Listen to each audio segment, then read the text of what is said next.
Muito bem, meu amigo do WhatsApp, você que nos acompanha pelas redes sociais. Hoje o nosso tema é o serviço. Hoje nós vamos falar sobre um chamado para servir.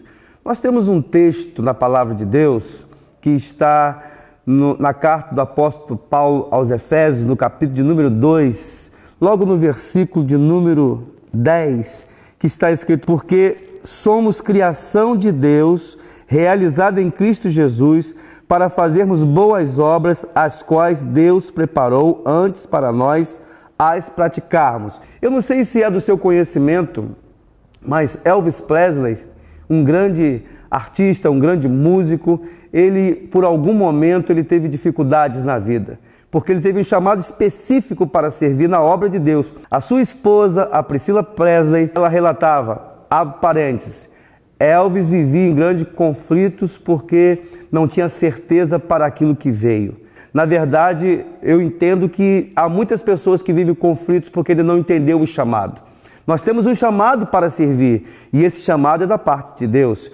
E a primeira coisa que eu quero que você faça uma reflexão comigo é que o nosso chamado, o chamado para servir, é para todos. Não há uma pessoa sequer que não possa servir a um próximo. Uma outra reflexão que eu quero que você faça comigo, que é esse chamado para servir, é um chamado por amor. Aquele que ama, aquele que já experimentou primeiro o amor de Deus nele, sabe que ele tem um chamado para servir e esse chamado deve ser o de amar. A palavra do Senhor está registrada que Deus amou o mundo de tal maneira que entregou seu Filho unigênito para que todo aquele que nele crê não pereça, mas tenha a vida eterna. Nós estamos falando sobre um chamado para servir. Então, esse chamado é um chamado que é para todos, esse chamado é um chamado que expressa amor e esse chamado é a missão.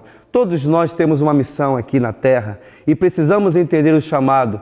O chamado é para que possamos servir ao próximo, servir com amor, com carinho, com dedicação, fazer segundo as nossas forças. Muito bem, que você tenha sido tremendamente abençoado com essa mensagem. Que Deus te abençoe, em nome do Senhor Jesus.